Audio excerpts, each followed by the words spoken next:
Hello everyone, I'm John Rayhans and welcome to another session with Java with John. I'm out here with Eddie Renio. Eddie, thanks for being here today. Thank I appreciate that. Well, appreciate it. And we're out here on the Lakes Golf Course, and I brought Eddie out because it's the beginning of a season. And so we want to share a few reminders with our homeowners regarding golf etiquette. First thing, maybe we ought to talk about the dress code. As I understand it, Eddie, you have to have a collared shirt. Yes. Golf slacks or shorts to a certain length. Right. Golf shoes are appreciated. Yes. And golf underwear. So with all that, things that we probably shouldn't wear are t-shirts, short shorts, women's sports tops, outfits, things like that. Right. So golf attire is very important that you wear it religiously out here. Makes us look good, and you've got a great selection now in the golf shop too. We do. We got a lot of great apparel out there. So if you're looking for some a nice golf outfit, come on over to the shop. We got brand new apparel out there for you. Make yourself look good out there on the range as well. And again, as John alluded to, we do have a dress code. So not only is it for the golf course, but it's also on the range as well. So it's anywhere near the golf shop, on the golf course. We're gonna hold everybody up to those standards of how these should be dressed. That's great. And also, when you bring guests out, remind them of our dress code as well. Right. Eddie, here we are on the Lakes Golf Course. It looks like we're about 100 yards out. Beautiful turf, thanks to Ross. Right. Why don't you take a whack at it, make a divot. We'll show everybody how we repair a divot in the fairway. You got it.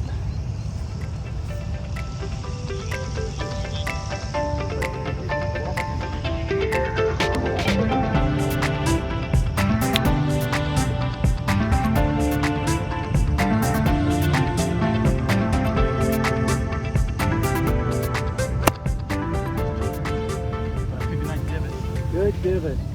All right.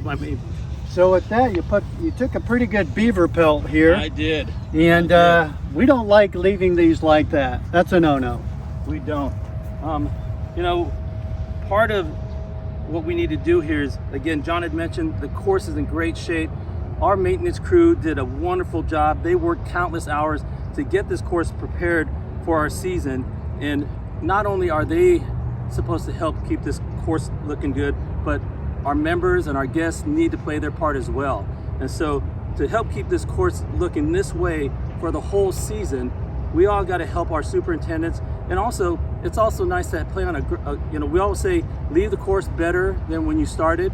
And when I come out here and I leave a divot like this, what we like to do is we want to put our sand, use that sand that's in your bottle, fill that divot up. And again, we're gonna fill that divot up just a little higher than the ground, because when it gets wet, it's gonna settle down. But even though we took that divot, that grass below is still growing.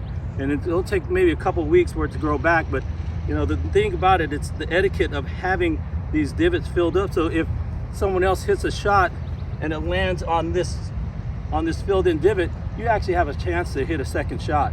But if the divot is not filled, now you're below the surface of the ground, and that makes for tougher shots. So it's all part of keeping the course in good shape, and also part of great golfer etiquette. That's great. All right, let's head over to a sand bunker and do some etiquette there. You got it.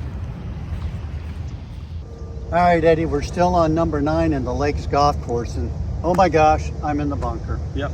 But one of the interesting things that I'm always asked, and you're asked a lot more, is where do we put the bunker rakes? Right. So we do have a specific placement of the rakes, and there's a reason why we place them this way. If you notice down here, what we do is we place half of the rake into the bunker with the handle coming out. The reason for that is easy to pick up as well. But one thing is, if we put them sideways like this, and all of a sudden you hit a shot and your ball gets stuck up against the side of that rake, now you're stuck with a really hard shot. By having it a little more perpendicular to the side of the bunker, this way, if you hit a shot and it rolls down to the head of the rake, now you can lift that rake and leave that ball where it's at, and you actually have a shot versus not having a shot. And it also helps with our maintenance crew when they're coming around here. When they have to come in and rake in the mornings, it's easier for them to move this rake back here and then put it back this way versus trying to put it on the side. So again, placement, if you're in a bunker, you hit a sand shot, we want you to come back and lay that rake out towards the side like this. Great. Yeah. And the other thing is, if you have a shot, the easiest way, and we talk about pace of play, instead of hitting the shot and then going to the other side of the bunker to get the rake, go get the rake, come back around, and then you'll have the rake with you as you hit the shot. We're just trying to speed up play, make it easier. We don't want you to have have the people in the back waiting on you because you're taking 2-3 minutes in the bunker. That's great. All right, well, let's hit one out here. All right, we're gonna have John hit a shot out here.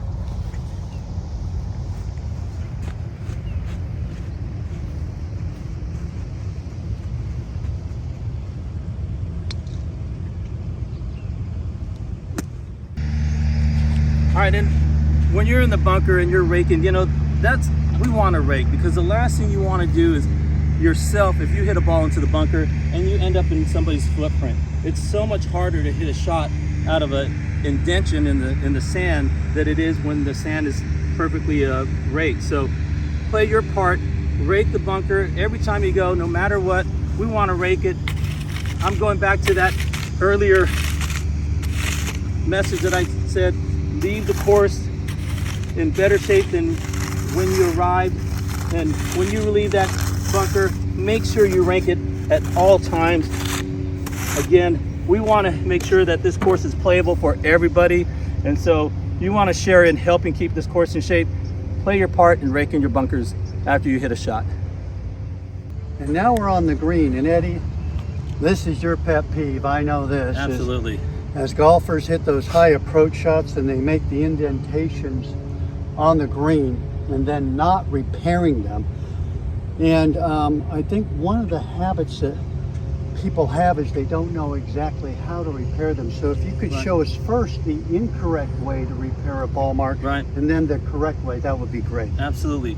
So when you come up to the green, and the reason why we want to fix these ball marks is that, we want to be able to make birdies. We want to be able to make pars when we're putting.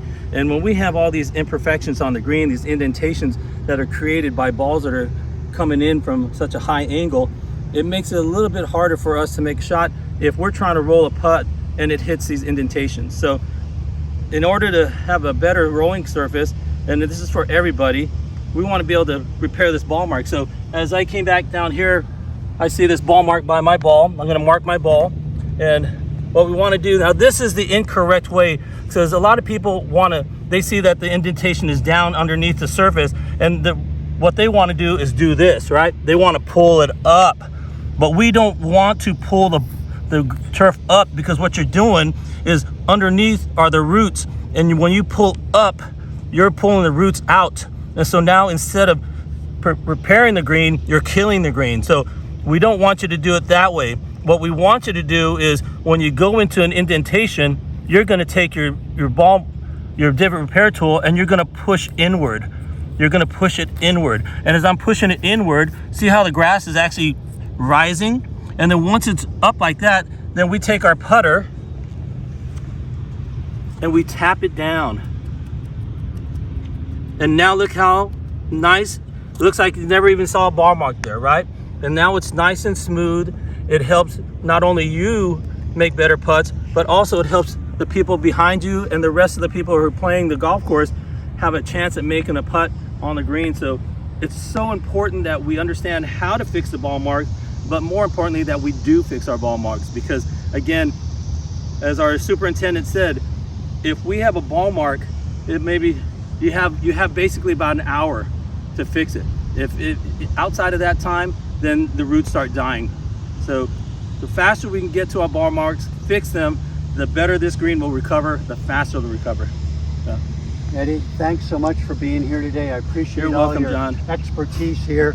Great things. So we covered lots of stuff today. We covered dress code, repairing your divots in the fairway, learning how to rake a sand bunker and where to place the rakes, and also how to replace your ball marks. Yeah. All great information. Should Absolutely. Get our homeowners off to a great start this year. That's right. It's all about teamwork, and the team makes the dream work. So let's all do it together. We'll see you out on the golf course.